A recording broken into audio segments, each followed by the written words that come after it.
Um milionário vê sua ex-esposa grávida, sozinha e dormindo em um banco de praça. Chocado, ele se aproxima e o que ela revela muda completamente sua vida. Olá, espectador. Obrigado por estar aqui. Deixe um like e nos conte nos comentários o que achou da história e de qual cidade está nos assistindo agora. Vamos continuar com a história. O sol do meio-dia caía implacável sobre São Paulo, banhando com luz dourada as alamedas sinuosas do Parque Ibirapuera. Os raios se filtravam entre as folhas das árvores centenárias, criando um mosaico de luz e sombra que dançava suavemente. E com a brisa, o ar carregava o aroma familiar das flores de ipê amarelo, misturado com a fumaça distante das barracas de comida de rua que margeiam o parque. Caio Monteiro caminhava pela trilha principal com passos decididos, mas sua mente estava longe daquele momento de tranquilidade dominical. Aos seus 42 anos, havia construído um império imobiliário que o havia convertido em um dos empresários mais influentes do país. Seus empreendimentos habitacionais se estendiam por toda a região metropolitana, torres que tocavam o céu e condomínios que abrigavam milhares de famílias. No entanto, por trás daquela fachada de sucesso profissional, Caio carregava uma carga emocional que havia aprendido a ocultar atrás de ternos impecáveis e sorrisos calculados. 5 anos haviam se passado desde seu divórcio de Beatriz. 5 anos que haviam endurecido seu coração como o concreto de seus edifícios. O processo legal havia sido brutal, dividindo não apenas seus bens, mas também seus amigos e familiares em 2 lados irreconciliáveis. A traição que sentiu ainda pulsava em suas veias como uma ferida que se recusava a sarar completamente. Caio havia decidido caminhar pelo Ibirapuera depois de uma reunião particularmente tensa com seus investidores. Os números eram bons, melhores do que nunca, mas algo em seu interior se sentia vazio. À medida que sua fortuna crescia, estimada já em vários bilhões de reais, paradoxalmente ele se sentia mais sozinho. Seus pensamentos foram interrompidos quando seu olhar pousou em um dos bancos de ferro forjado que salpicavam o parque. Ali, encolhida contra as costas do banco como se fosse seu único refúgio no mundo, dormia uma figura que fez seu coração parar por um instante. Mesmo à distância, ele reconheceria aquela silhueta em qualquer lugar. O cabelo castanho que um dia brilhou como seda, agora parecia opaco e despenteado, emoldurado um rosto que, embora mais delgado, conservava os traços que haviam povoado seus sonhos durante anos. Beatriz. Sua ex-esposa estava ali, em um banco de parque público, com roupas que claramente tinham visto dias melhores. Mas o que mais impactou Caio foi a curva proeminente de seu ventre, inegavelmente a de uma mulher em estado avançado de gravidez. Suas mãos, que um dia só tinham conhecido as melhores cremes e tratamentos, agora se agarravam a uma pequena mochila desgastada, como se contivesse todos seus tesouros. O empresário ficou paralisado, observando-a dormir sob a sombra salpicada das árvores. Uma mistura de emoções o invadiu: surpresa, dor, nostalgia e algo mais profundo que ele não queria nomear. Os frequentadores do parque continuavam seu caminho, alguns lançando olhares de curiosidade para a mulher grávida que dormia no banco, mas ninguém parava. Caio sentiu suas pernas o levando em direção a ela, quase contra sua vontade. Cada passo era uma luta interna entre o impulso de se aproximar e o instinto de se afastar correndo. O sol criava um halo ao redor de Beatriz, como se fosse uma visão que poderia desaparecer a qualquer momento. Quando finalmente chegou junto ao banco, ele pôde ver mais claramente o estado em que ela se encontrava. Seus sapatos estavam gastos, suas roupas amassadas, como se ela tivesse dormido com elas por dias. Havia uma fragilidade em sua postura que contrastava dramaticamente com a mulher segura e elegante que ele conhecera. Com a mão tremendo, Caio estendeu o braço e tocou suavemente o ombro de Beatriz. Ela despertou sobressaltada, como se fosse um animal assustado, e quando seus olhos se encontraram com os dele, Caio sentiu que o mundo cambaleava sob seus pés. Os olhos de Beatriz, que um dia brilharam com vida e determinação, agora estavam opacos e desfocados. Havia algo estranho em seu olhar, como se ela visse através dele mais do que o visse diretamente. Caio, murmurou ela, e naquela simples palavra havia universos de história compartilhada. O nome de Caio, pronunciado pelos lábios de Beatriz, ressoou no ar como um eco do passado que se recusava a morrer. Ela piscou várias vezes, como se estivesse tentando focar uma imagem borrada, e Caio percebeu que algo estava terrivelmente errado com sua visão. Beatriz, o que você está fazendo aqui? Perguntou ele, sua voz apenas um sussurro carregado de incredulidade. Ela tentou se endireitar no banco, mas o movimento lhe pareceu difícil devido ao seu estado. Caio, agindo por instinto, estendeu a mão para ajudá-la, mas Beatriz se tensionou ao contato, como se tivesse esquecido como receber ajuda. Eu não esperava te ver nunca mais, murmurou ela, levando uma mão trêmula ao rosto. Especialmente não assim, não dessa maneira. O silêncio se estendeu entre eles, carregado de 5 anos de palavras não ditas e feridas sem cicatrizes. Os sons do parque continuavam ao redor deles, crianças rindo à distância, o murmúrio das conversas de outros visitantes, o canto dos pássaros entre os galhos. Mas para Caio, o mundo havia se reduzido àquele banco e à mulher que ele um dia amara mais do que a sua própria vida. Beatriz, sua aparência. Você está bem? Precisa de ajuda médica? A preocupação genuína em sua voz surpreendeu. Ambos, um sorriso amargo cruzou o rosto de Beatriz, uma expressão que ele lembrava de suas brigas mais intensas durante o casamento. Ajuda médica? Repetiu ela com uma risada que soava mais como um soluço contido. Os médicos já fizeram tudo o que podem fazer por mim, Caio. Me restam talvez alguns meses antes que a escuridão seja completa. O empresário sentiu como se tivesse levado um golpe físico. Ele se sentou no banco ao lado dela, mantendo uma distância prudente, mas perto o suficiente para captar cada palavra. O que você quer dizer com escuridão completa? Beatriz virou o rosto para onde calculava que ele estava, embora seu olhar não conseguisse encontrar seus olhos. Eu tenho uma doença degenerativa rara, Caio. Está destruindo minha visão progressivamente. 6 meses atrás, eu conseguia distinguir formas e cores. Agora só vejo sombras e lampejos de luz. Em algumas semanas mais, ela não conseguiu terminar a frase.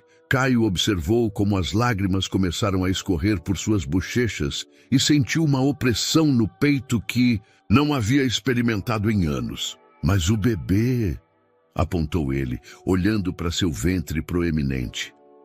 O rosto de Beatriz se transformou, adotando uma expressão que misturava dor e uma estranha serenidade.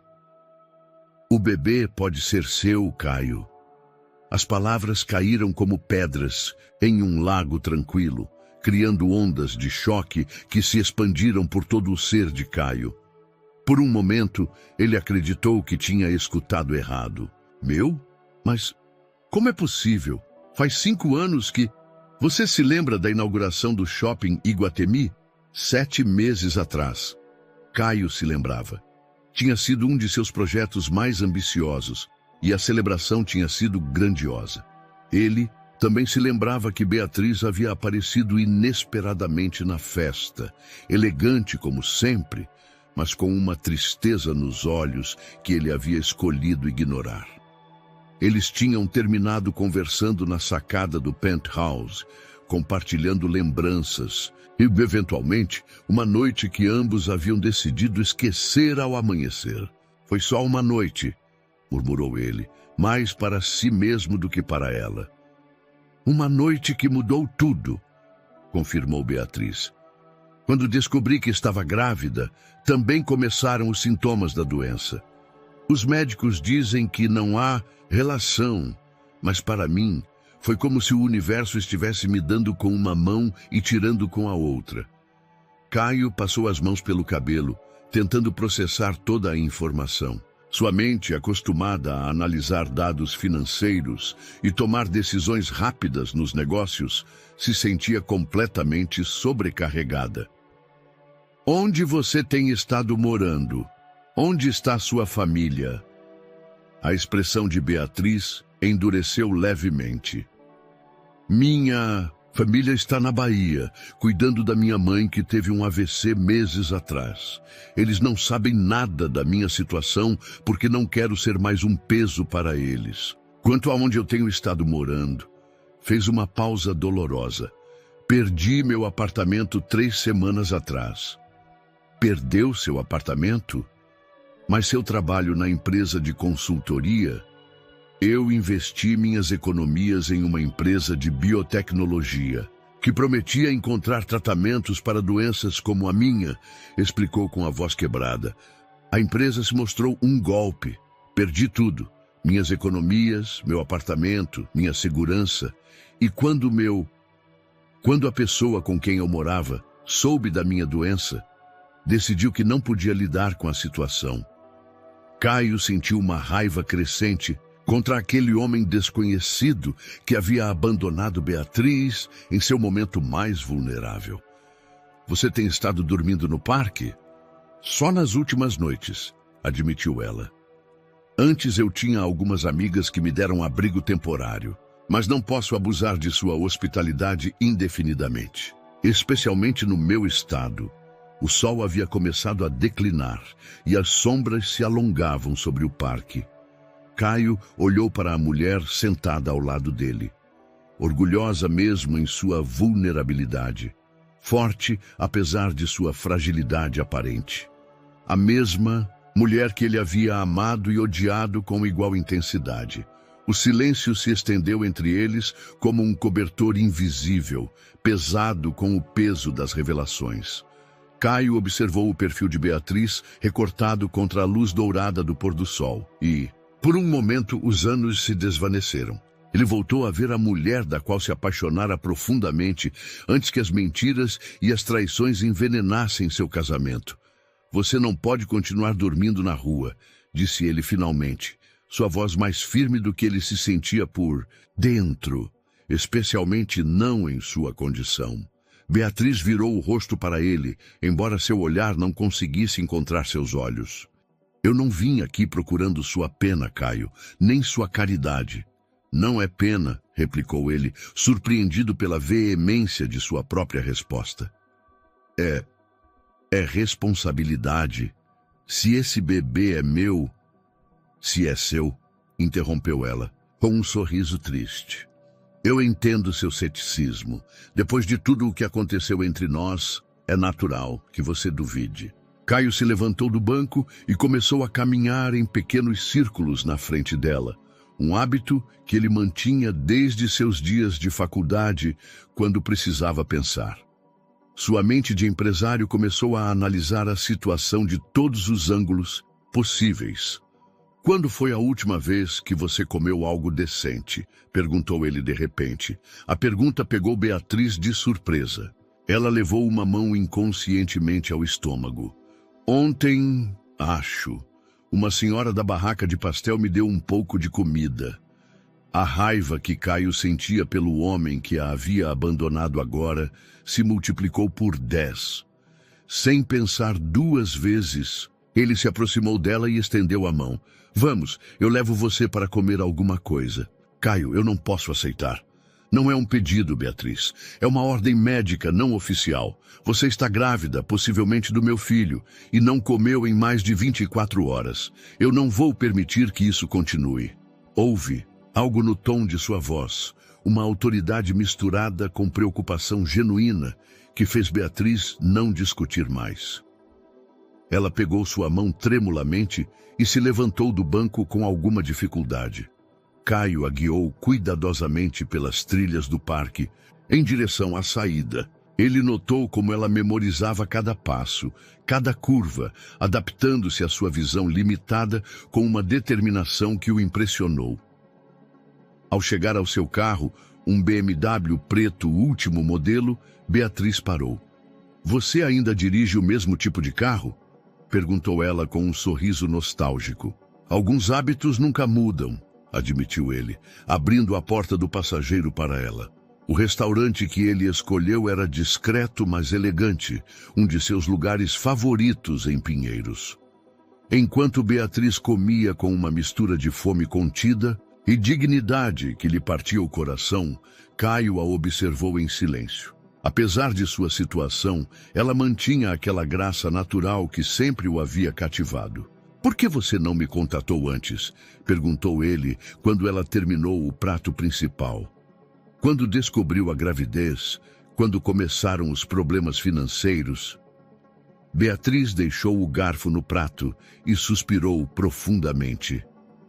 "Depois de como as coisas terminaram entre nós, depois de todas as acusações, os advogados, a batalha legal, eu não podia simplesmente aparecer na sua porta e dizer: 'Oi, estou grávida e preciso de ajuda.' Mas se o bebê é meu..." "Caio", interrompeu ela suavemente, "mesmo que um exame de paternidade confirmasse que você é o pai, isso não apaga tudo o que aconteceu entre nós. Não apaga as razões pelas quais nos divorciamos." O empresário sentiu um nó na garganta. As razões do divórcio. A suposta infidelidade de Beatriz, que havia destruído seu casamento e sua confiança no amor. As mensagens de texto que ele havia encontrado, as chamadas suspeitas, as explicações que nunca lhe pareciam suficientes. "Você alguma vez vai me dizer a verdade sobre o que aconteceu?" perguntou ele, sua voz apenas um sussurro. Os olhos opacos de Beatriz se encheram de lágrimas, mas ela manteve a compostura. "A verdade é complexa, Caio, e neste momento não é o mais importante. O mais importante é este bebê e minha saúde." Quando terminaram de jantar, Caio se viu enfrentando uma decisão que poderia mudar ambas as vidas para sempre. Ele poderia levá-la a um hotel, dar-lhe algum dinheiro e desaparecer de sua vida novamente. Ele poderia fazer as coisas da maneira fria e calculada que havia aprendido nos negócios. Mas quando ele a olhou, viu mais do que sua ex-esposa. Ele viu uma mulher corajosa enfrentando uma doença terrível, uma futura mãe sem lar, um ser humano que precisava de ajuda desesperadamente. "Venha para casa comigo", disse ele de repente. Beatriz ficou imóvel. "O que você disse?" "Eu tenho um apartamento de hóspedes na casa. É completamente independente, com sua própria entrada. Você pode ficar lá até o bebê nascer, até que você se estabilize." "Caio, eu não posso." "Sim, você pode. E você vai fazer isso. Eu não vou permitir que meu possível filho nasça na rua. E não vou permitir que sua mãe se deteriore por falta de cuidados médicos apropriados." Beatriz ficou em silêncio por longos minutos, e Caio pôde ver a batalha interna que se travava em sua expressão. "Por que você faria isso por mim? Depois de tudo, porque apesar de tudo o que aconteceu entre nós", respondeu ele com honestidade brutal, "eu um dia te amei mais do que a minha própria vida. E porque se existe uma possibilidade de que esse bebê seja meu, eu não vou falhar como pai, antes que ele nasça." Quando chegaram à mansão de Caio, em Alphaville, Beatriz ficou quieta ao ouvir o som dos portões eletrônicos se abrindo e o rangido da brita sob as rodas do carro. O apartamento de hóspedes era, de fato, completamente independente. Um espaço elegante, mas aconchegante, com tudo o necessário para uma vida confortável. "Amanhã eu ligarei para meu médico pessoal para que ele a examine", disse Caio enquanto lhe mostrava as instalações. "E nós vamos conversar sobre outras coisas." Naquela noite, de seu quarto principal, Caio pôde ver as luzes do apartamento de hóspedes acesas até muito tarde. Ele se perguntou se Beatriz estaria acordada, pensando na estranha reviravolta que suas vidas haviam dado, ou se simplesmente estava aproveitando a segurança de ter um teto sobre sua cabeça depois de dias de incerteza. O que ele não sabia era que naquele mesmo momento, em um escritório no centro da cidade, seu assistente pessoal, Ricardo, investigava discretamente a história recente de Beatriz, convencido de que tudo era um plano elaborado para se aproveitar da compaixão de seu chefe.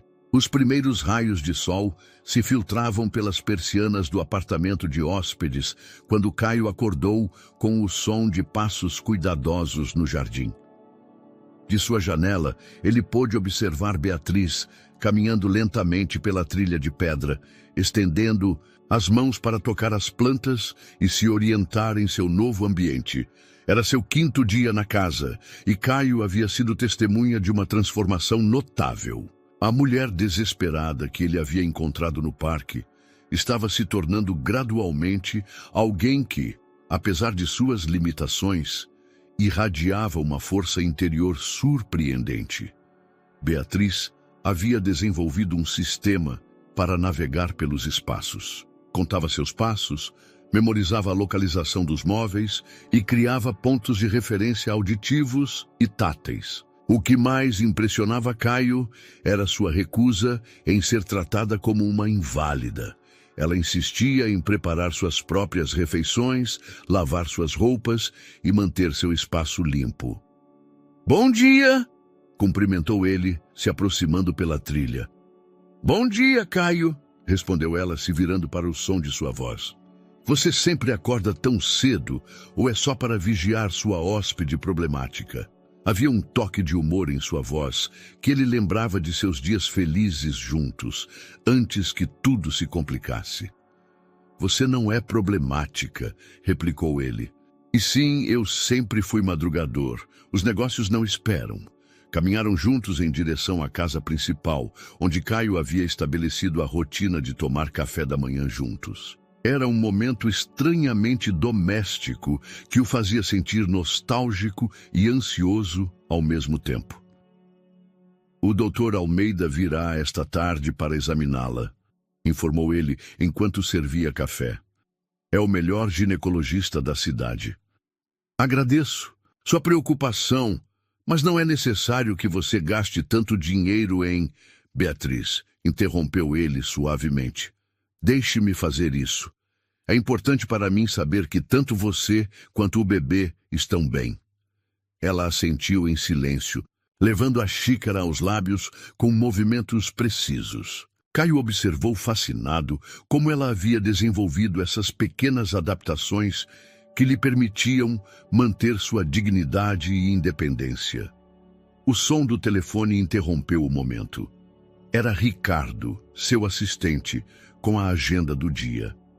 Mas quando Caio terminou a chamada, notou uma expressão estranha no rosto de Beatriz. "Você conhece Ricardo Silva?" perguntou ela de maneira casual. Caio se surpreendeu com a pergunta. "Ele é meu assistente pessoal há 3 anos. Por que você pergunta?" "Sua voz me é familiar. Talvez nos tenhamos encontrado em algum evento social durante nosso casamento." Caio não deu maior importância ao comentário, mas algo no tom de Beatriz o fez se perguntar se havia mais naquela observação do que aparentava. Naquela tarde, enquanto o Dr. Almeida examinava Beatriz, Caio esperava nervoso na sala. Quando finalmente saíram, o médico tinha uma expressão séria que o alarmou. "Tudo está bem com o bebê?" perguntou ele imediatamente. "O bebê está perfeitamente saudável", respondeu o médico.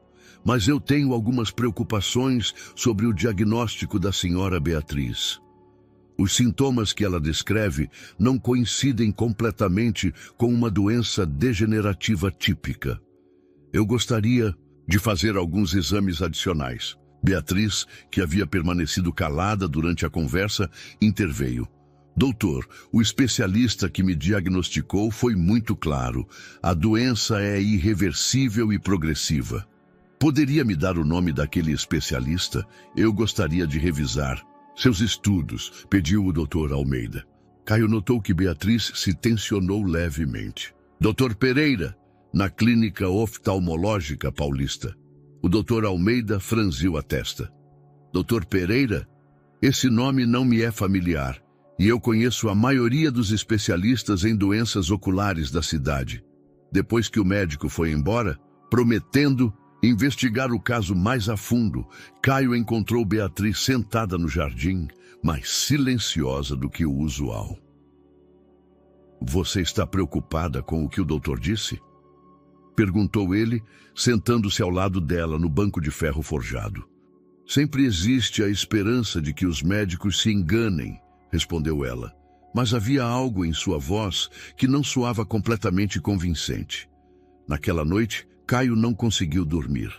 Algo sobre toda a situação não se encaixava completamente. No dia seguinte, ele decidiu fazer algumas ligações discretas. Ricardo, sempre eficiente, se ofereceu para investigar a Clínica Oftalmológica Paulista e o Dr. Pereira. Enquanto isso, a rotina doméstica continuava se desenvolvendo.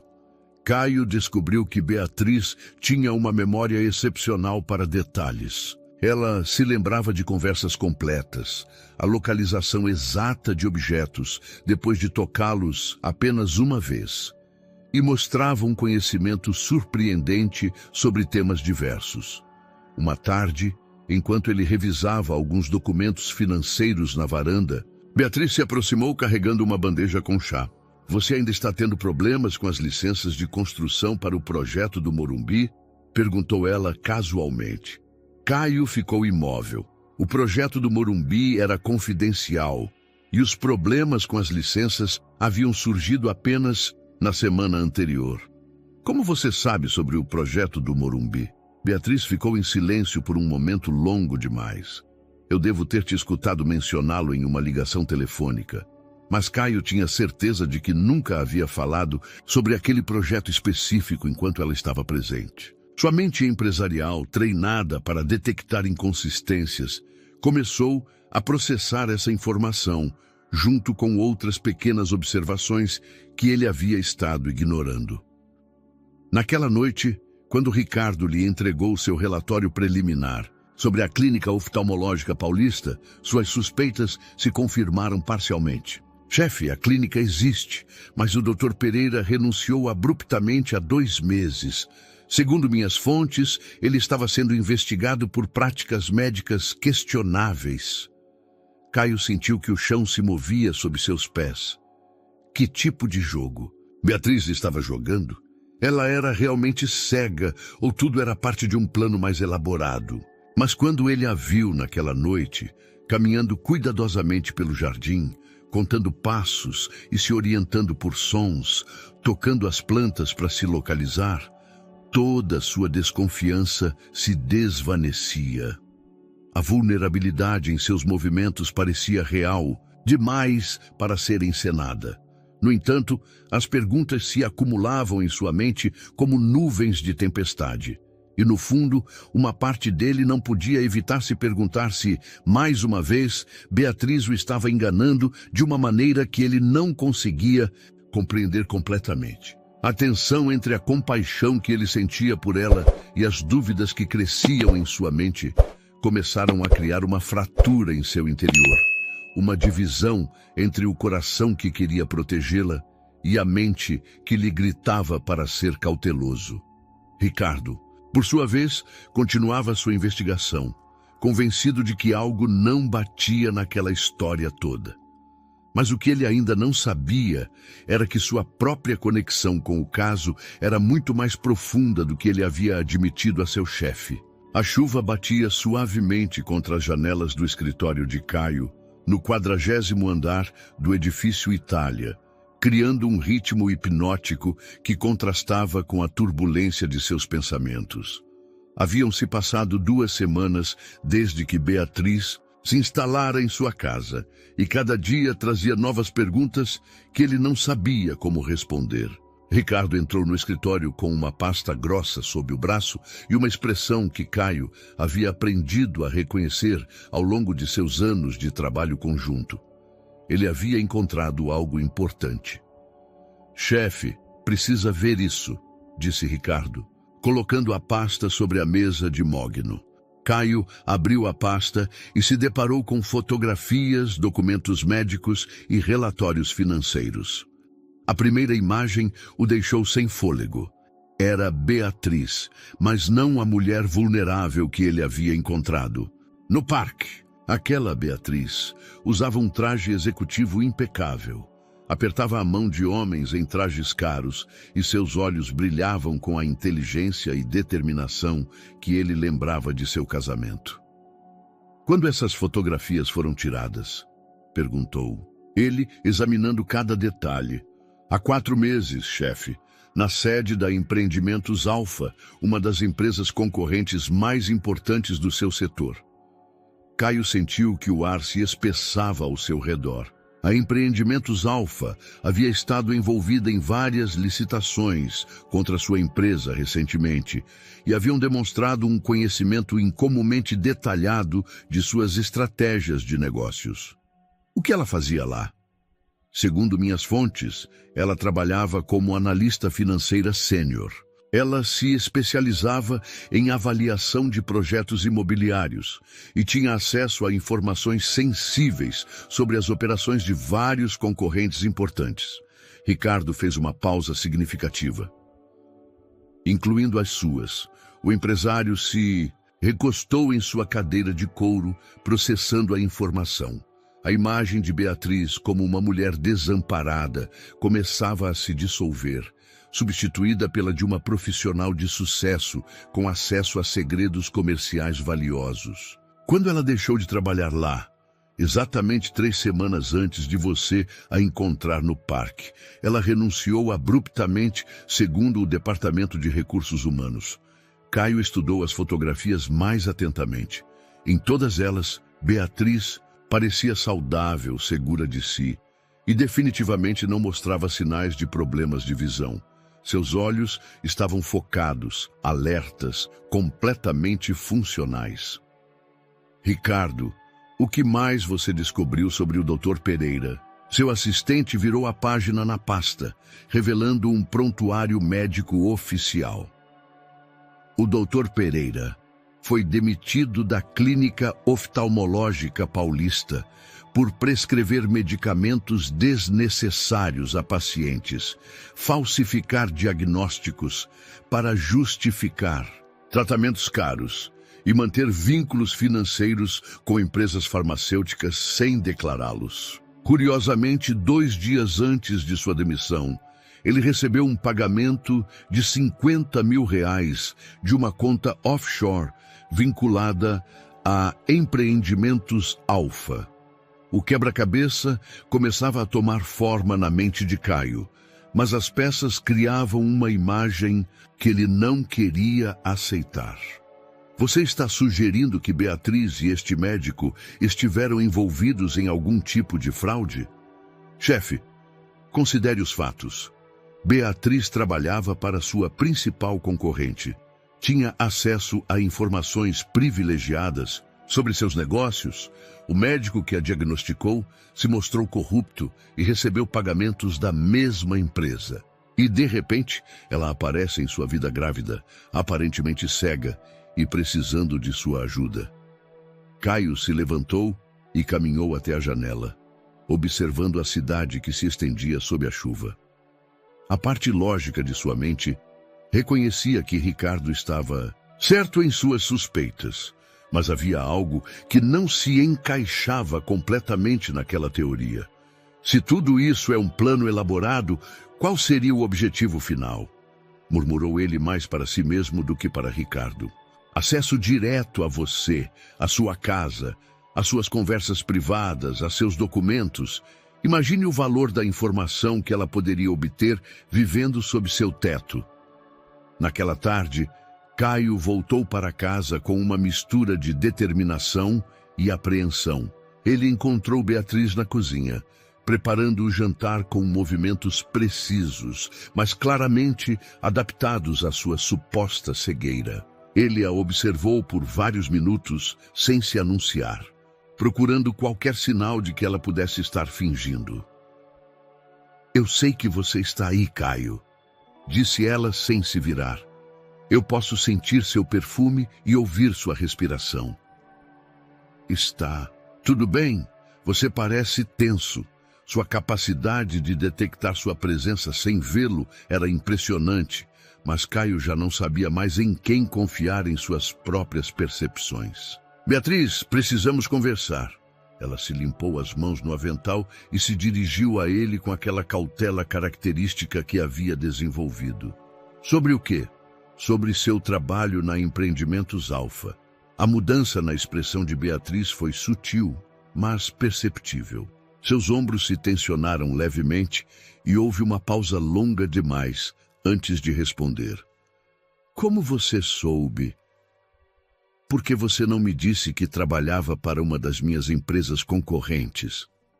Beatriz se dirigiu a uma cadeira e se sentou lentamente, como se precisasse de tempo para formular sua resposta. "Porque eu sabia exatamente como você reagiria. Porque eu sabia que você pensaria o pior de mim, como sempre faz." "E eu não deveria pensar assim? Você trabalhava para a Alfa, tinha acesso a informações sobre minhas operações, e de repente você aparece na minha vida precisando de ajuda. Como você quer que eu interprete isso?" As lágrimas começaram a escorrer pelo rosto de Valéria, mas sua voz permaneceu firme. "Trabalhei para a vanguarda, sim, mas nunca, jamais, usei informações sobre você ou suas empresas no meu trabalho. Tenho princípios éticos, Gustavo, embora você nunca tenha acreditado neles." "Então por que me esconder?" "Porque precisava do emprego", respondeu com a voz embargada. "Depois do divórcio, precisava reconstruir minha carreira. A vanguarda me ofereceu uma oportunidade quando ninguém mais o fez, mas sempre me mantive à margem de qualquer projeto que pudesse te envolver diretamente." Gustavo a observou chorar e sentiu seu coração dividido entre a suspeita e a compaixão. Ele havia aprendido a se proteger, construindo muros ao redor de suas emoções. Mas Valéria sempre tivera a capacidade de encontrar as rachaduras nessas defesas. "Como posso acreditar em você, Valéria? Como posso saber o que é real e o que não é?" Ela ergueu o rosto para ele, seus olhos opacos brilhando com lágrimas. "Porque apesar de tudo o que você pensou de mim, nunca menti sobre as coisas importantes. E esta situação, este bebê, minha doença, tudo é dolorosamente real." O silêncio se estendeu entre eles, carregado de anos de desconfiança mútua e amor não resolvido. Gustavo percebeu que havia chegado a um ponto de inflexão. Podia escolher acreditar nela e se arriscar a ser enganado novamente. Ou podia manter suas defesas e viver para sempre se perguntando o que teria acontecido se tivesse tido fé. Os dias seguintes transcorreram em um silêncio tenso, que se estendia por toda a casa como uma nuvem invisível. Gustavo havia decidido dar a Valéria o benefício da dúvida, mas suas interações haviam se tornado cautelosas, medidas, como se ambos caminhassem sobre cacos de vidro. A ligação de sua irmã Patrícia chegou numa terça-feira de manhã, justamente quando Gustavo revisava alguns contratos em seu escritório. "Gustavo, precisamos conversar", disse Patrícia sem rodeios. "Fiquei sabendo que você está com sua ex-esposa morando na sua casa." Gustavo suspirou. Patrícia nunca havia aprovado seu casamento com Valéria e, depois do divórcio, havia sido especialmente incisiva sobre suas opiniões negativas em relação à sua ex-cunhada.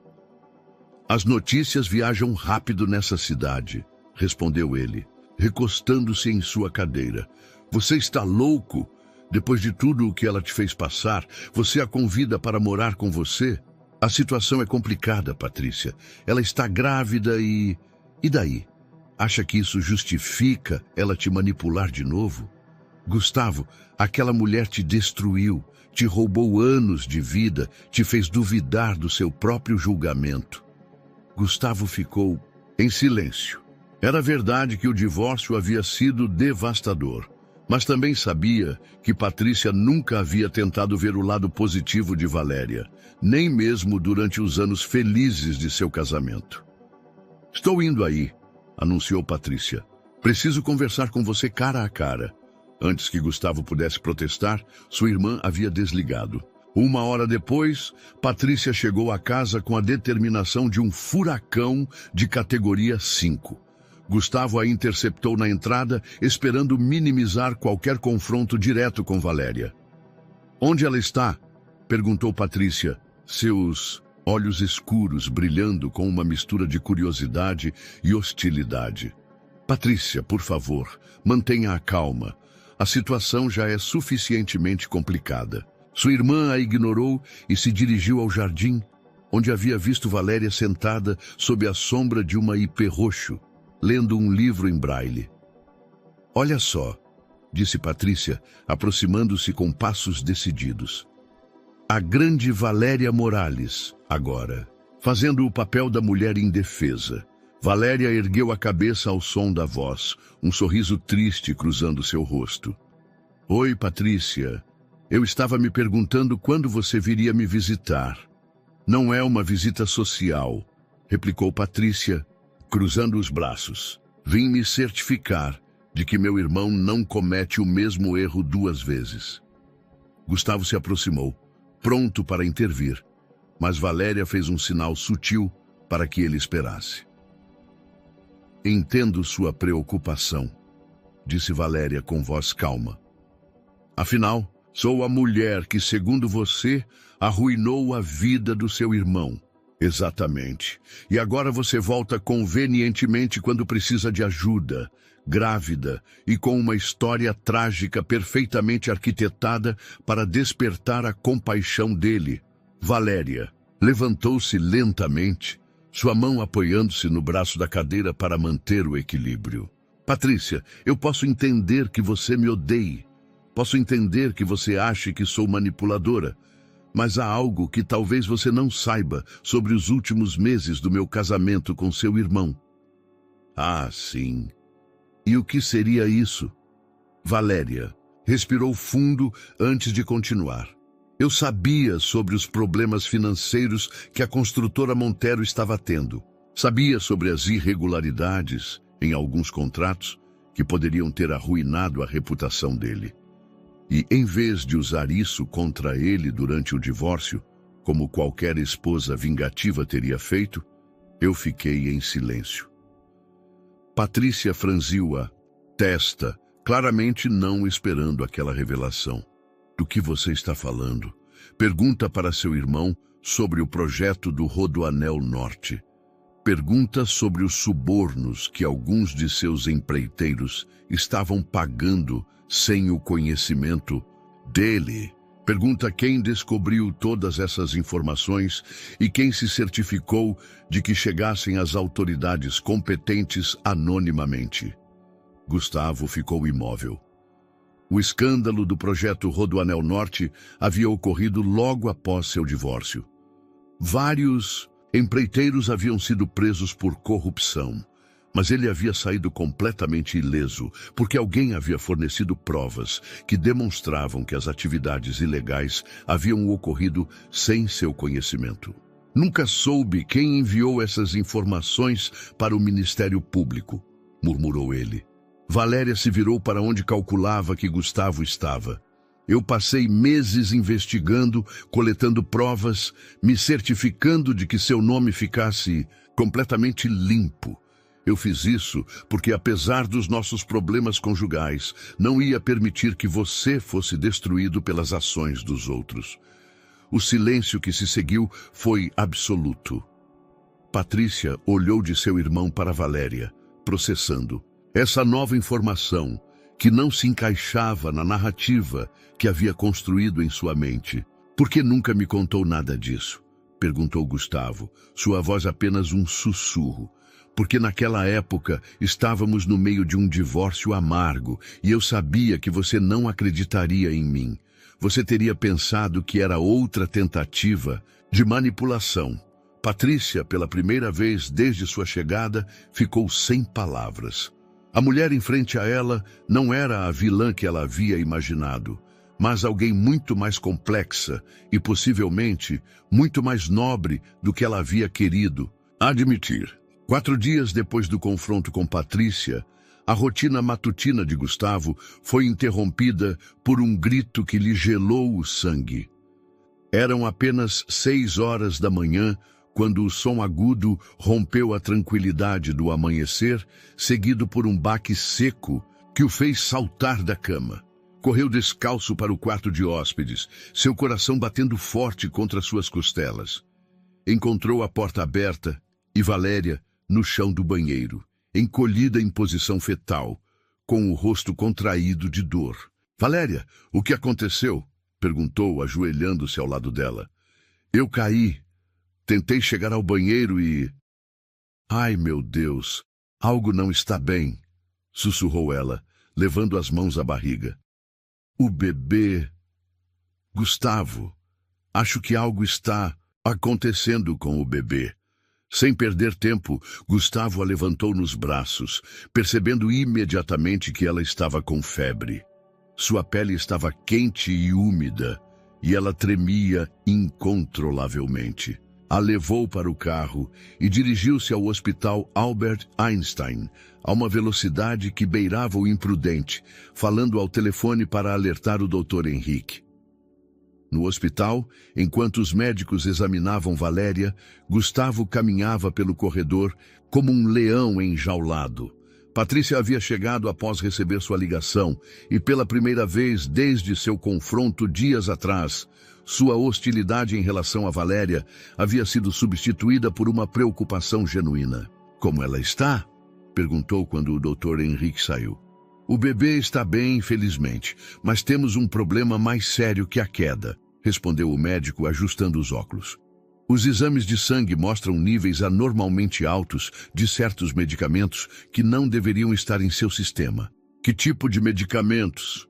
indagou Gustavo, sentindo algo gelado se instalar em seu estômago. "Medicamentos que podem causar sintomas neurológicos, incluindo problemas de visão." "Gustavo, é possível que a cegueira de Valéria não seja causada por uma doença degenerativa, mas por uma intoxicação medicamentosa crônica." O mundo de Gustavo desabou. Patrícia o segurou pelo braço para sustentá-lo. "Você está dizendo que alguém a estava envenenando?" "Não necessariamente envenenando com intenção homicida, mas definitivamente administrando medicamentos inadequados que causaram danos neurológicos. Se minhas suspeitas estiverem corretas, o dano poderia ser reversível se interrompermos a administração imediatamente." Gustavo pensou imediatamente no Dr. Miranda, o médico corrupto que havia desaparecido misteriosamente. Será que ele havia estado medicando Valéria com substâncias que causaram sua cegueira? "Doutor, quanto tempo isso vem acontecendo?" "Com base nos níveis no sangue, eu diria que pelo menos 6 meses, possivelmente mais. Exatamente o tempo em que Valéria havia estado sob tratamento do Dr. Miranda." Gustavo sentiu uma raiva crescente, mas também uma culpa devastadora. Ele havia suspeitado dela, havia duvidado de sua honestidade, quando na realidade ela havia sido vítima de uma enganação muito mais sinistra. "Posso vê-la?" Encontrou Valéria conectada a vários monitores, mas acordada. Seus olhos, embora ainda não estivessem focados completamente, pareciam ligeiramente mais claros que nas semanas anteriores. "Como você se sente?" perguntou, tomando sua mão. Confusa, o doutor me explicou sobre os medicamentos. "Gustavo, eu realmente acreditei que tinha uma doença terminal. O Dr. Miranda me convenceu de que era hereditária, irreversível." "Por que você foi vê-lo inicialmente?" Valéria suspirou profundamente. Comecei a ter fortes dores de cabeça e visão embaçada ocasional. Uma colega na Vanguarda Investimentos me recomendou os serviços dele. Disse que ele era o melhor especialista para casos complexos. Um alerta disparou na mente de Gustavo. Que colega? Roberto Souza. Trabalhava no departamento jurídico da Vanguarda antes de... Espera. Valéria se incorporou levemente. Não é esse o nome do seu assistente? O coração de Gustavo parou. Roberto Souza. Seu assistente pessoal, o homem em quem confiava com os segredos mais importantes de sua empresa, havia trabalhado para a Vanguarda Investimentos. E havia sido quem recomendou Valéria ao médico corrupto que a havia estado medicando com substâncias que causaram sua cegueira. Valéria, isso é muito importante. Quando exatamente Roberto te recomendou o Dr. Miranda? Há aproximadamente 8 meses, pouco depois de eu começar a trabalhar na Vanguarda. Ele foi muito insistente em que eu o procurasse especificamente. As peças do quebra-cabeça começaram a se encaixar de uma maneira que horrorizou Gustavo. Roberto não só havia estado o espionando de dentro de sua própria empresa, mas havia orquestrado a situação de Valéria desde o início. Mas com que propósito? Naquela noite, enquanto Valéria se recuperava no hospital, Gustavo dirigiu-se ao seu escritório. Precisava revisar todos os arquivos, todas as transações, todas as decisões importantes que Roberto havia influenciado nos últimos 3 anos. O que ele descobriu o deixou sem fôlego. Roberto não só tinha acesso a informações confidenciais, mas havia estado manipulando licitações, filtrando estratégias para concorrentes e possivelmente roubando milhões de reais através de contratos fantasmas.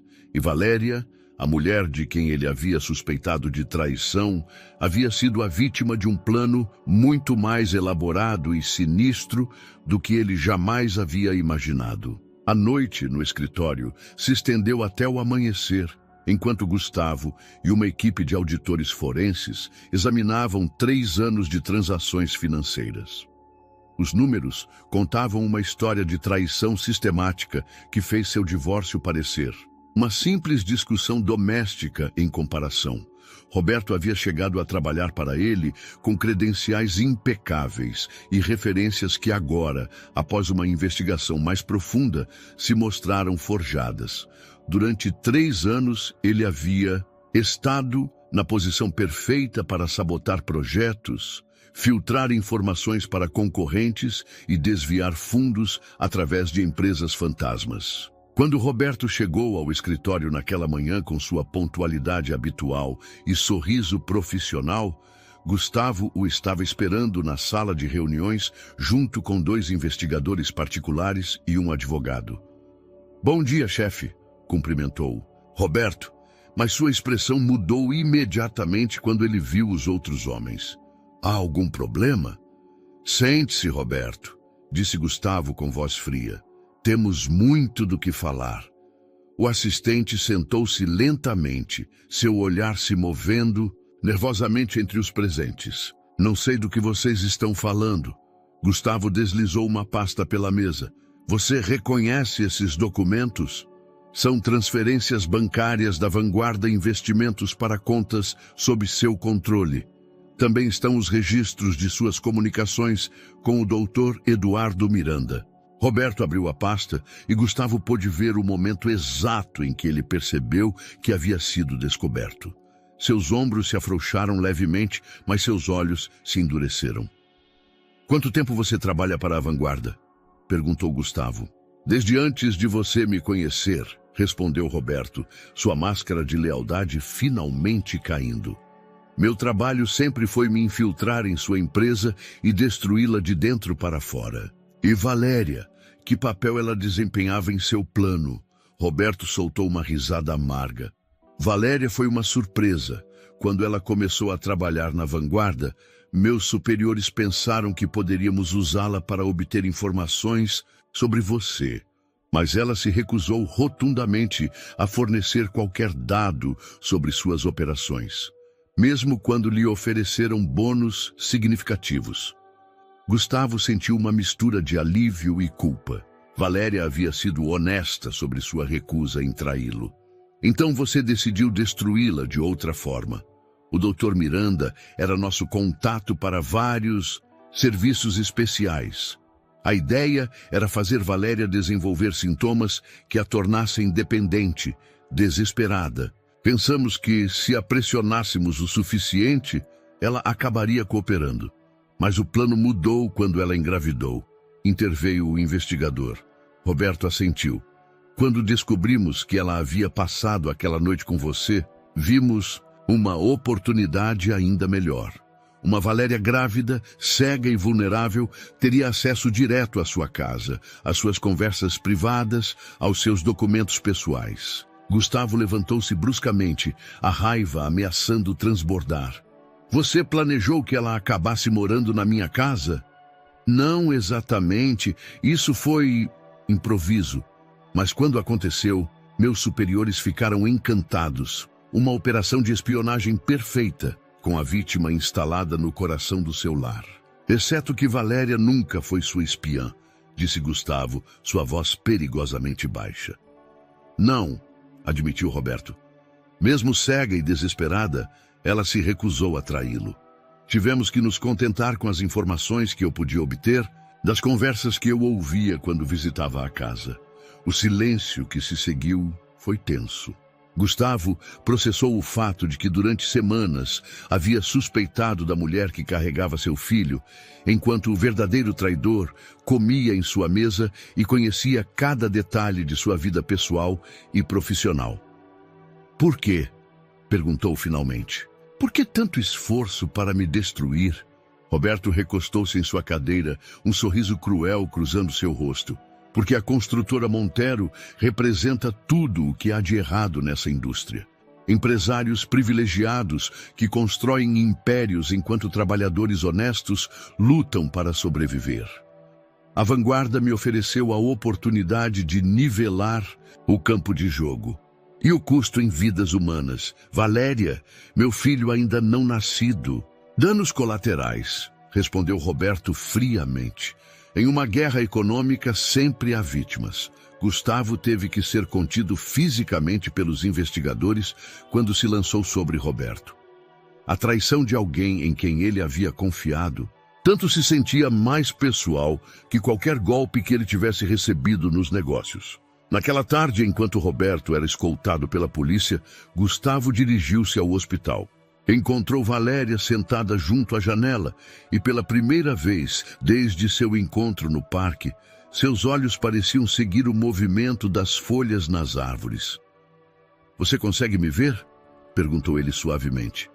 Embaçado, mas sim, respondeu ela com um sorriso tímido. Os médicos dizem que a recuperação será gradual, mas completa. Gustavo sentou-se ao lado dela e, pela primeira vez em anos, permitiu-se sentir uma esperança genuína. Valéria, preciso te pedir desculpas por todas as dúvidas, todas as acusações, todas as vezes que acreditei no pior de você. Ela estendeu a mão e tocou seu rosto. Gustavo, nós dois fomos vítimas de um jogo muito maior que nossos problemas pessoais. Talvez seja a hora de deixarmos o passado onde ele pertence e começarmos a construir algo novo. 2 meses haviam-se passado desde a revelação sobre Roberto e a prisão que havia abalado os alicerces da construtora Montero. A recuperação visual de Valéria progredia notavelmente. Ela já conseguia distinguir rostos e ler com a ajuda de óculos especiais. Sua gravidez seguia sem complicações, e a barriga proeminente anunciava que o nascimento estava próximo. O relacionamento entre Gustavo e Valéria havia evoluído para algo novo e frágil. Não era o amor apaixonado de sua juventude, nem a desconfiança amarga de seu divórcio. Era algo mais maduro, construído sobre respeito mútuo e uma compreensão mais profunda de suas próprias vulnerabilidades. Naquela tarde de quinta-feira, Enquanto Valéria descansava no jardim e Gustavo revisava alguns documentos na varanda, o toque da campainha interrompeu a tranquilidade doméstica. Gustavo franziu a testa. Não esperavam visitas e o pessoal de segurança não havia anunciado ninguém. Ao abrir a porta, ele se deparou com uma jovem de aproximadamente 19 anos, de cabelos castanhos ondulados e olhos que lhe pareceram inquietantemente familiares. Ela carregava uma mochila gasta e tinha a postura nervosa de alguém que havia ensaiado um discurso muitas vezes, mas não tinha certeza de que conseguiria pronunciá-lo. "Senhor Montero?" perguntou com voz trêmula.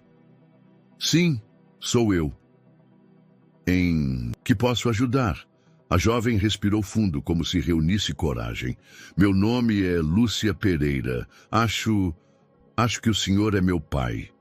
As palavras caíram como um raio em dia claro.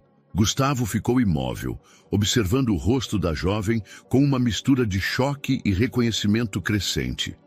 Havia algo em suas feições, na forma de seus olhos, que despertou lembranças enterradas. "Você poderia repetir isso?" Conseguiu articular. "Eu sei que parece loucura", continuou Lúcia, remexendo em sua mochila.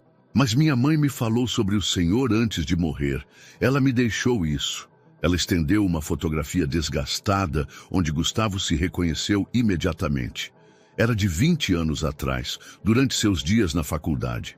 Ele estava abraçando uma jovem morena de sorriso radiante. Carmen Pereira, sua namorada durante o último ano da faculdade. "Carmen", murmurou, tomando a fotografia com mãos trêmulas. "Como está Carmen?" Os olhos de Lúcia se encheram de lágrimas. "Ela morreu há 3 meses, senhor. Câncer de mama. Antes de morrer, ela me contou que o senhor era meu pai biológico, mas que nunca havia lhe dito nada, porque não queria interromper sua vida quando se mudou para São Paulo para construir sua empresa." Gustavo sentiu que o mundo se inclinava sob seus pés. Convidou Lúcia para entrar e a guiou para a sala, sua mente tentando processar essa revelação monumental. "Por que você está me procurando agora?" perguntou, observando como ela examinava nervosamente o interior luxuoso da casa. "Porque eu não tenho mais ninguém. Mamãe era filha única. Meus avós morreram quando eu era pequena. Eu estou morando com a família de uma amiga desde o enterro, mas não posso abusar da hospitalidade deles para sempre. Trabalho meio período em uma lanchonete, mas mal dá para cobrir as despesas básicas." Naquele momento, Valéria apareceu na entrada da sala, movendo-se com a cautela que ainda caracterizava seus deslocamentos. Sua visão melhorada permitiu que ela captasse imediatamente a tensão no ambiente. "Gustavo, está tudo bem?" perguntou. Ele se levantou, claramente lutando com como explicar a situação. "Valéria, te apresento a Lúcia. Ela pode ser minha filha." Se Valéria se sentiu surpresa ou incomodada, não demonstrou. Em vez disso, aproximou-se com um genuíno interesse e sentou-se perto da jovem. "Você poderia nos contar sua história, Lúcia?" e perguntou com voz gentil. Durante a hora seguinte, Lúcia relatou sua vida. Crescer com uma mãe solteira trabalhadora, seus estudos interrompidos pela doença de Carmen, os meses de cuidados paliativos e a busca desesperada por informações sobre seu pai biológico que a havia levado até aquela casa. "Você estaria disposta a fazer um exame de DNA?" perguntou Gustavo finalmente. "Claro", respondeu Lúcia imediatamente. "Eu entendo que o senhor precise ter certeza." 3 dias depois, os resultados confirmaram o que Gustavo já havia começado a aceitar em seu coração. Lúcia era, inquestionavelmente, sua filha. A probabilidade de paternidade era de 99,97%. Naquela noite, sentado em seu escritório com os resultados em mãos, Gustavo refletiu sobre a ironia da situação. Depois de anos de casamento sem filhos com Valéria, de repente ele se encontrava com uma filha adulta e outro bebê a caminho. Valéria tocou suavemente a porta e entrou sem esperar resposta. Como você se sente? Perguntou, sentando-se no braço de sua poltrona. Abatido, confuso, culpado por não ter estado lá para ela durante todos esses anos. Não é sua culpa, Gustavo. Você não sabia que ela existia. Mas Carmen sabia. Por que nunca me disse nada? Valéria sorriu com uma sabedoria que parecia ter ganhado através de suas próprias tribulações.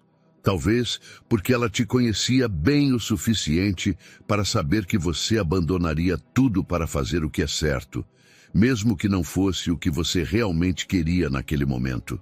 Talvez ela te amasse o suficiente para te deixar livre. Gustavo olhou para a mulher que havia recuperado a visão, mas que parecia ter ganho uma percepção ainda mais profunda durante seus meses de escuridão. O que você acha de ela ficar aqui? Perguntou. Acho que essa casa está prestes a se tornar algo que nunca foi antes, respondeu Valéria, tocando suavemente sua barriga. Uma verdadeira família.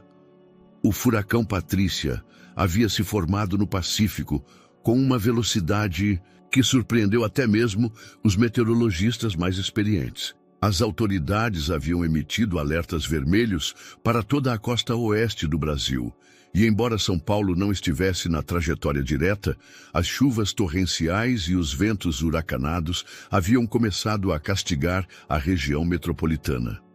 Lúcia estava morando na casa há 3 semanas, e sua integração havia sido surpreendentemente natural. A jovem havia se mostrado inteligente, trabalhadora e, o mais importante para Gustavo, genuinamente bondosa. Sua relação com Valéria havia florescido de forma inesperada. A diferença de idade entre elas era suficientemente pequena para permitir uma amizade real, mas suficientemente grande para que Lúcia buscasse em Valéria uma figura materna que havia perdido muito cedo. Naquela tarde de sábado, enquanto a tempestade arreciava lá fora, os 3 estavam na sala principal, jogando cartas e desfrutando da estranha sensação de serem uma família improvisada, mas funcional. Valéria, agora em seu 8º mês de gravidez, havia se acomodado no sofá com almofadas extras, enquanto Lúcia lhe massageava suavemente os pés inchados. Você alguma vez imaginou que sua vida seria assim? Perguntou Lúcia a Gustavo, que observava a cena com uma mistura de espanto e gratidão. Jamais, respondeu ele sinceramente. Há 6 meses, eu achava que morreria sozinho, cercado de dinheiro, mas sem família de verdade. Agora... Suas palavras foram interrompidas por um gemido de dor de Valéria. Ela levou as mãos à barriga, seu rosto se contraindo em uma careta de desconforto. O que foi? Perguntou Gustavo, aproximando-se imediatamente. Não sei. Sinto... Ai, meu Deus. Valéria dobrou-se para a frente quando outra contração a atingiu. Acho que está começando. Gustavo olhou para as janelas onde a chuva batia com fúria apocalíptica. Os raios iluminavam o céu a cada poucos segundos, seguidos por trovões que faziam tremer toda a casa. Vou ligar para o Dr. Henrique, disse ele procurando seu telefone, mas quando discou, só ouviu o sinal de ocupado. Tentou várias vezes mais, depois tentou o hospital. Nada. As linhas telefônicas haviam caído por causa da tempestade. Gustavo, disse Lúcia com voz preocupada.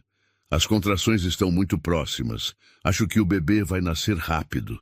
Como se tivesse sido invocado por suas palavras, o fornecimento de energia foi cortado, mergulhando a casa em uma escuridão apenas interrompida pelos flashes dos raios.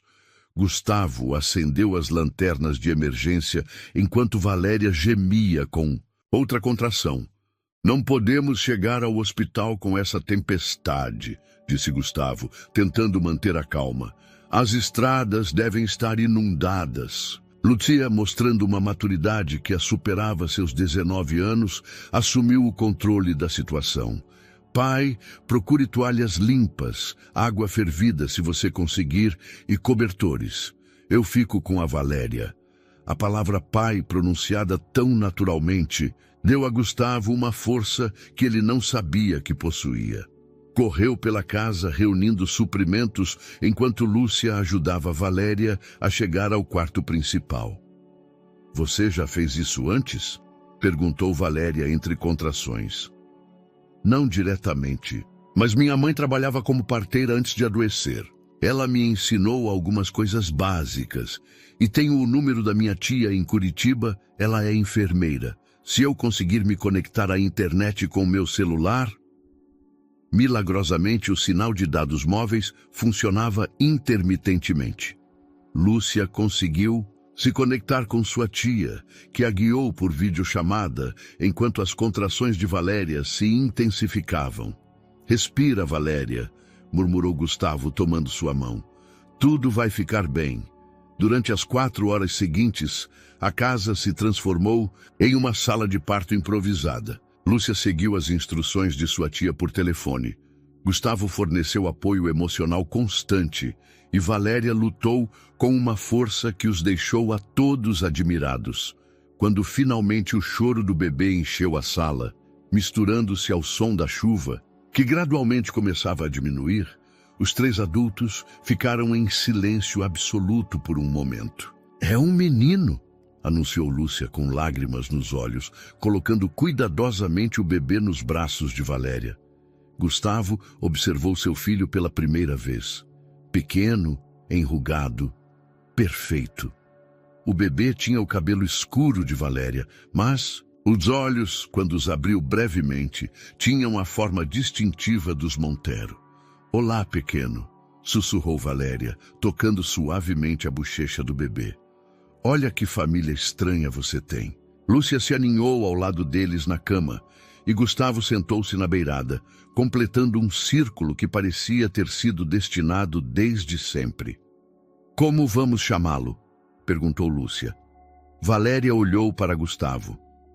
O que você acha? Gael, significa o que ensina.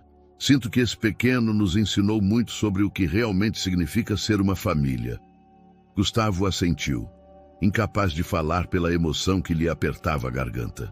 Lá fora, a tempestade finalmente começava a se afastar, mas dentro daquela sala, uma nova família havia nascido em meio ao caos, unida não só pelo sangue, mas por algo muito mais forte. O amor que surge de cuidar uns dos outros nos momentos mais vulneráveis da vida. Os primeiros meses após o nascimento de Gael transformaram a casa em Ipanema, em algo completamente novo. As manhãs começavam com o choro do bebê, seguido pelos passos apressados de Letícia, preparando mamadeiras, e a voz suave de Valentina cantando cantigas de ninar, que havia aprendido de sua própria mãe na Espanha. Gustavo descobriu facetas de si mesmo que desconhecia.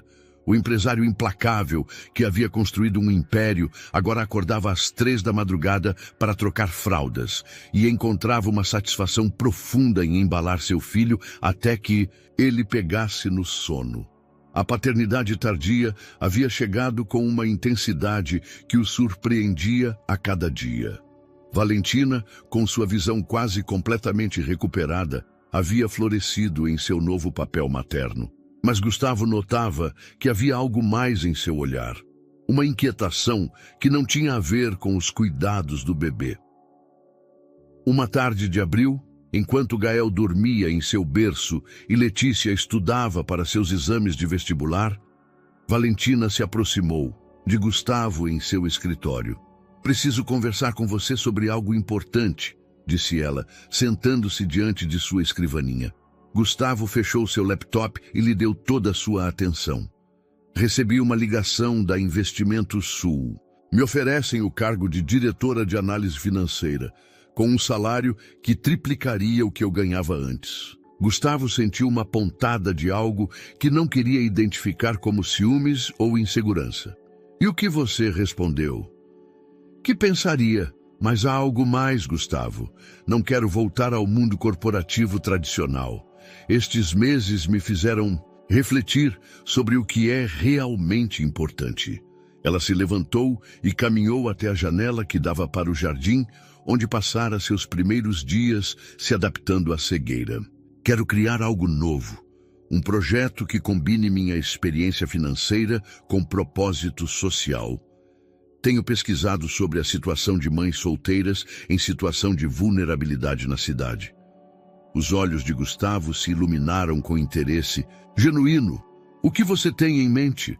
Um centro integral de apoio, não apenas abrigo temporário, mas programas de capacitação profissional, creche para as crianças, assessoria financeira, apoio psicológico, algo que lhes dê ferramentas reais para reconstruir suas vidas.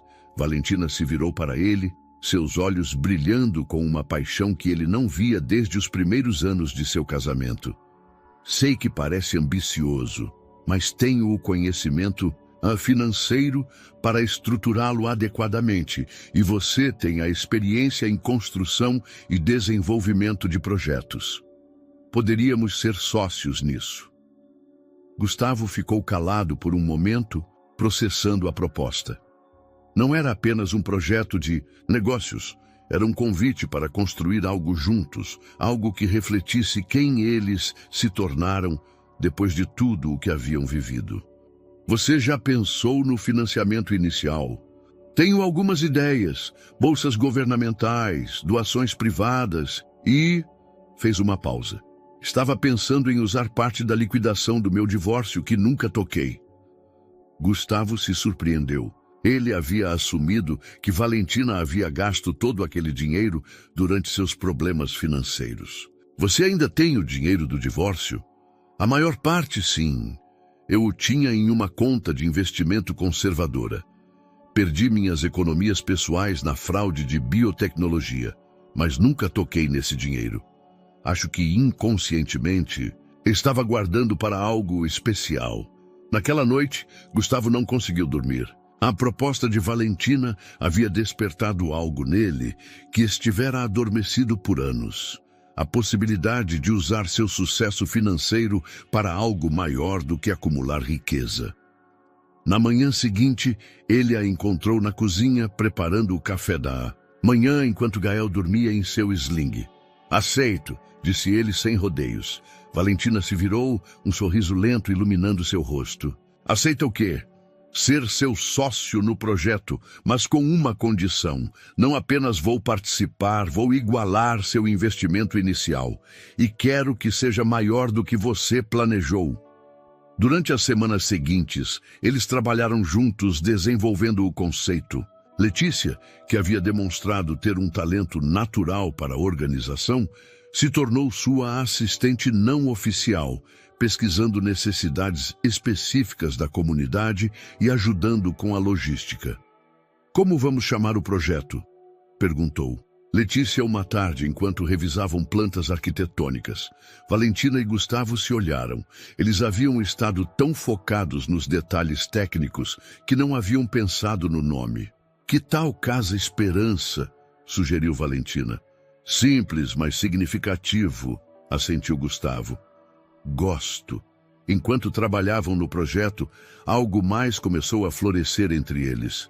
Não era o amor apaixonado e ingênuo de sua juventude, mas algo mais maduro e sólido. Era respeito mútuo construído sobre conhecimento real, admiração baseada em experiências compartilhadas e uma cumplicidade que surgia de trabalhar para um objetivo comum. Uma noite, depois de uma sessão particularmente produtiva de planejamento, Valentina ficou até tarde no escritório de Gustavo.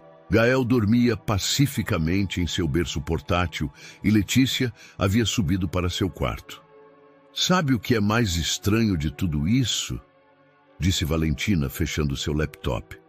O quê? Que tivemos que perder tudo, incluindo um ao outro, para descobrir quem éramos realmente. E agora, trabalhando juntos nisso, sinto que estou te conhecendo pela primeira vez. Gustavo estendeu sua mão através da mesa e ela a pegou. Talvez, disse ele suavemente, tudo o que passamos foi necessário para chegar aqui, para estarmos prontos para construir algo real juntos. Naquele momento, com as mãos entrelaçadas e os planos de seu futuro espalhados sobre a mesa, ambos sentiram que haviam encontrado algo mais valioso do que o amor perdido. Haviam encontrado uma nova forma de amar. A inauguração da Casa Esperança estava marcada para a semana seguinte, quando Gustavo recebeu uma ligação que mudaria para sempre sua percepção do passado. Era de Fernando Azevedo, seu antigo sócio e melhor amigo durante os primeiros anos, da construtora Serra do Mar. Gustavo, preciso te ver urgentemente, disse Fernando com a voz tensa. É sobre Valentina e o divórcio. Há coisas que você precisa saber. Eles se encontraram naquela tarde em um café discreto do centro histórico. Fernando chegou carregando uma pasta grossa, seu rosto marcado por o que pareciam anos de culpa acumulada. O que vou te dizer deveria ter te dito há 5 anos, começou Fernando, evitando o contato visual. Mas eu era covarde e tinha muito a perder. Gustavo sentiu um frio familiar se instalando em seu estômago. Do que você está falando? Fernando abriu a pasta e retirou fotografias, mensagens de texto impressas e documentos financeiros. As evidências da suposta infidelidade de Valentina. As mensagens, as fotos comprometedoras, as ligações suspeitas. Tudo foi fabricado por mim. O mundo de Gustavo parou. As imagens que ele havia visto 5 anos atrás, que haviam destruído seu casamento e sua fé no amor, estavam espalhadas sobre a mesa do café como evidência de sua própria ingenuidade. Por quê? Conseguiu articular. Porque eu estava roubando da empresa, Gustavo. Durante 2 anos eu havia desviado fundos para contas pessoais. Quando Valentina começou a fazer suas próprias auditorias informais de nossos projetos, como parte de seus estudos de administração, ela descobriu irregularidades. Fernando passou as mãos pelo cabelo, claramente lutando com emoções contidas por anos. Ela me confrontou em particular, me deu a oportunidade de confessar tudo para você e devolver o dinheiro. Mas eu entrei em pânico. Contratei um investigador particular corrupto para fabricar evidências de infidelidade contra ela. Valentina sabia que as evidências eram falsas? Claro que sabia. Mas quando tentou se defender, eu havia plantado a dúvida tão profundamente em sua mente que você interpretou suas explicações como mais mentiras. Gustavo se lembrou daqueles dias terríveis. As confrontações, as lágrimas de Valentina, sua insistência em sua inocência que ele havia interpretado como manipulação. Por que você está me dizendo isso agora? Fernando suspirou profundamente. Porque Roberto Marques me contatou da prisão. Aparentemente ele sabia sobre minha fraude original e vinha me chantageando por anos. Quando ele foi preso, perdi minha fonte de chantagem, mas ganhei minha consciência de volta. Os documentos mostravam a verdade completa. Fernando havia roubado quase 2 milhões de reais, havia fabricado as evidências de infidelidade e havia permitido que Gustavo destruísse seu casamento para proteger seu próprio segredo. Gustavo, Valentina nunca te traiu. Na verdade, depois do divórcio, ela continuou enviando informações anônimas às autoridades sobre minhas atividades fraudulentas. Por isso, nunca fui completamente bem-sucedido nos meus outros negócios. Ela se certificou de que eu fosse investigado constantemente. Naquela noite, Gustavo voltou para casa se sentindo como se tivesse vivido uma vida inteira em uma só tarde. Encontrou Valentina no jardim, embalando suavemente Gael, enquanto Letícia estudava perto. Como foi seu dia? Perguntou ela, notando imediatamente sua expressão perturbada. Gustavo se sentou ao lado dela e contou tudo. Cada palavra de Fernando, cada documento, cada revelação que demonstrava que ela havia sido inocente o tempo todo. Quando terminou, Valentina ficou em silêncio por um longo tempo, seus olhos fixos no rosto adormecido de seu filho. Por que nunca me disse que sabia a verdade? Perguntou ele finalmente. Valentina o olhou com um sorriso triste. porque eu sabia que Fernando era seu melhor amigo, praticamente seu irmão. Se eu tivesse te forçado a escolher entre acreditar nele ou acreditar em mim, você teria ficado destruído, não importa o que escolhesse. Preferi carregar com a culpa do que te ver destroçado pela traição de alguém tão próximo.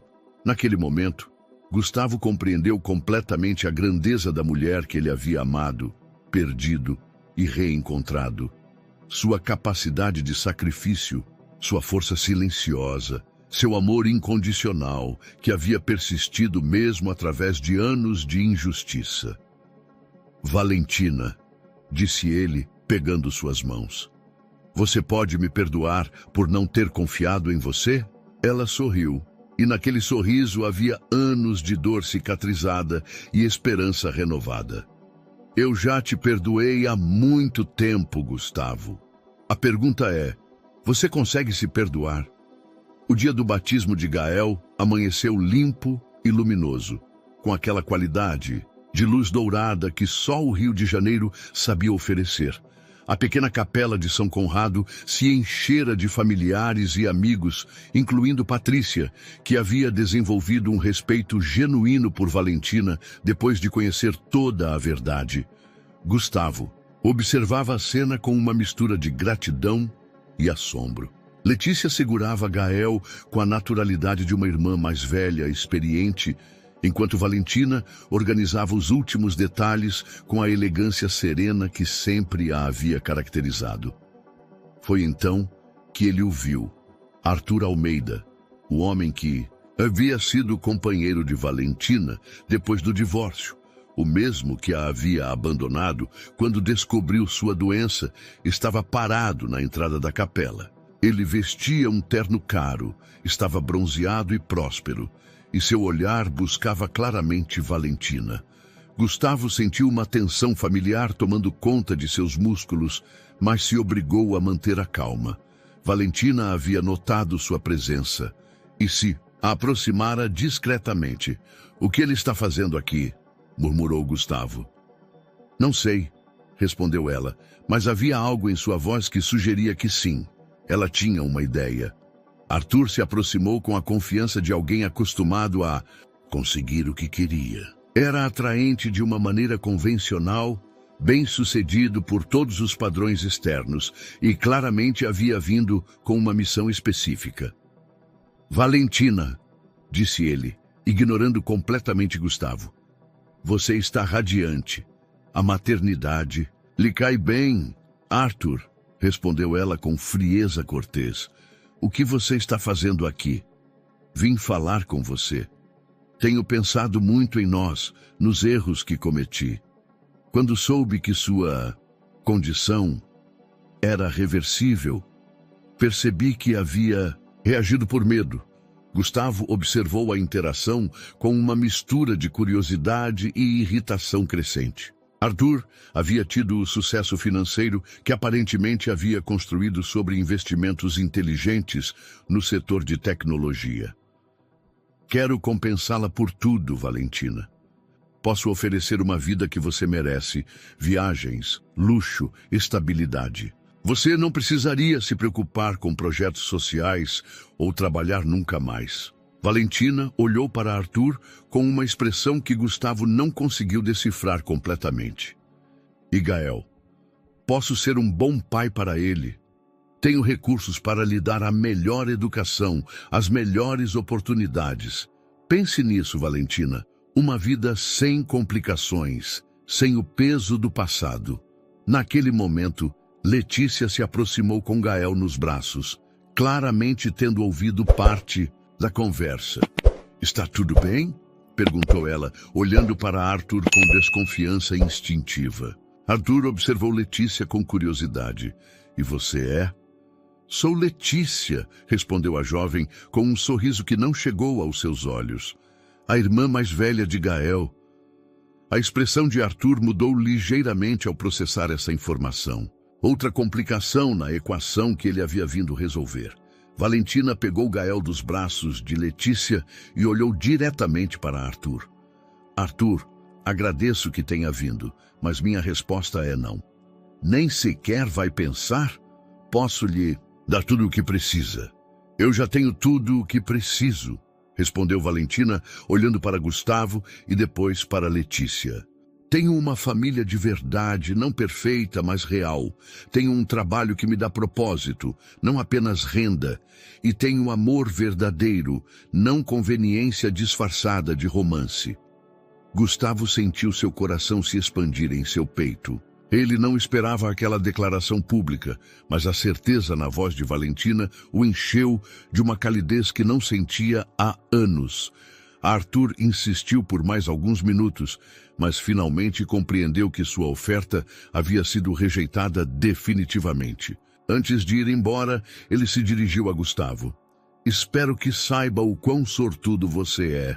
Sei, respondeu Gustavo simplesmente.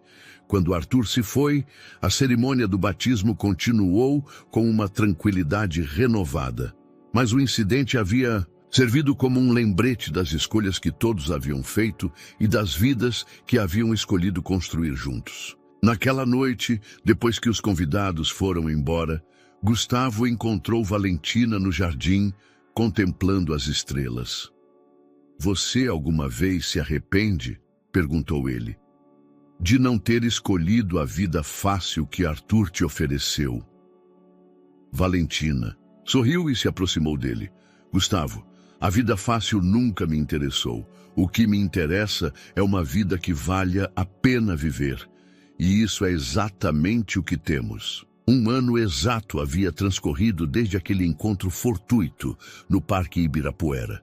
E Gustavo havia decidido que era o momento perfeito para fechar um ciclo que havia começado com dor e desespero, mas que agora brilhava com uma luz completamente diferente. A cerimônia que ele havia organizado não era grandiosa, mas sim profundamente significativa. Na mesma praça onde ele havia encontrado Valentina dormindo em um banco, agora se erguia uma pequena plataforma adornada com flores de ipê amarelo e um arco que emoldurava a vista para as árvores centenárias. Familiares e amigos se haviam reunido, mas também estavam presentes algumas das primeiras beneficiárias da Casa Esperança. Mulheres que, como Valentina 1 ano atrás, haviam perdido tudo, mas haviam encontrado uma nova oportunidade de reconstruir suas vidas. Letícia, agora com 20 anos recém-completados e em seu 2º semestre de serviço social, segurava Gael, que com seus 10 meses de vida irradiava a alegria contagiante de uma criança completamente amada. Patrícia estava sentada na primeira fila, lágrimas de emoção embaçando seus olhos, enquanto observava seu irmão mais novo se preparando para o que ela havia pensado que nunca mais aconteceria.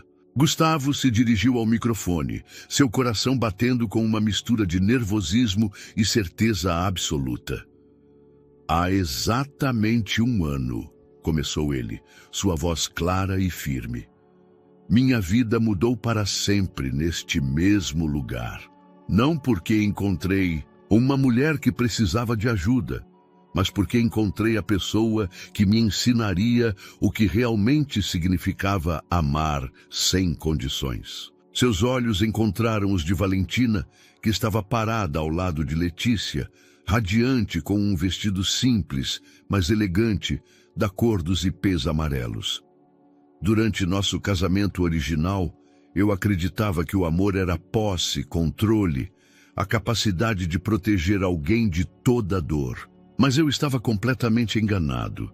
O amor verdadeiro é confiar mesmo quando não entende. É escolher acreditar na bondade de alguém mesmo quando as evidências sugerem o contrário. É estar disposto a construir algo novo em vez de se agarrar ao que foi. Valentina se aproximou, pegando o microfone com um sorriso que iluminava todo o seu ser. Gustavo me ensinou que a força não está em não cair, mas em se levantar cada vez que caímos. Ele me ensinou que a família nem sempre vem do sangue, mas do compromisso mútuo de cuidar uns dos outros. Letícia se adiantou com Gael nos braços, completando o círculo familiar. E Letícia, continuou Valentina, nos ensinou que O amor pode se multiplicar infinitamente, que não há limites para a capacidade do coração humano de se abrir para novas pessoas. Gustavo pegou as mãos de Valentina e, diante de todos os presentes, fez a pergunta que ele havia esperado um ano para formular corretamente. Valentina Morales, você quer ser minha sócia em todos os sentidos? Nos negócios, na paternidade, nos projetos sociais e nesta estranha e linda aventura de construir uma família pouco convencional, mas completamente real? Sim, respondeu ela sem hesitar. Mas com uma condição, que ambos entremos em terapia de casal para nos certificarmos de que desta vez construiremos sobre bases sólidas, não sobre expectativas românticas. A multidão riu e Gustavo assentiu. Aceito todas as suas condições, inclusive as que você ainda não pensou. Enquanto se beijavam sob o arco de ipês amarelos, Gael batia palmas dos braços de Letícia e a praça se encheu de aplausos e lágrimas de alegria. Naquela noite, caminhando pelos mesmos caminhos onde tudo havia começado, agora como uma família unida por escolhas conscientes, mais do que por circunstâncias fortuitas, Gustavo refletiu sobre a jornada que os havia levado até aquele momento. Sabe o que é mais extraordinário de tudo isso? Disse ele a Valentina, enquanto observavam Letícia empurrando o carrinho de Gael. O quê? Que tivemos que nos perder completamente para nos encontrar de verdade? E que o amor que temos agora é mais forte porque sobreviveu à pior versão de nós mesmos. Valentina parou e o olhou, seus olhos brilhando com lágrimas de felicidade. E que construímos algo muito melhor do que havíamos sonhado originalmente. Uma família baseada em respeito mútuo, propósito compartilhado e na certeza de que, aconteça o que acontecer, estaremos aqui para cuidar uns dos outros. O Parque Ibirapuera os despediu com a mesma luz dourada com que os havia reunido um ano atrás. Mas agora, aquela luz não incidia sobre duas pessoas quebradas, mas sobre uma família completa e consciente de sua extraordinária sorte. Espero que você tenha gostado da história de hoje. Inscreva-se no canal para não perder mais histórias como esta. Dê um like e comente abaixo o que você achou da história. Nos vemos no próximo vídeo.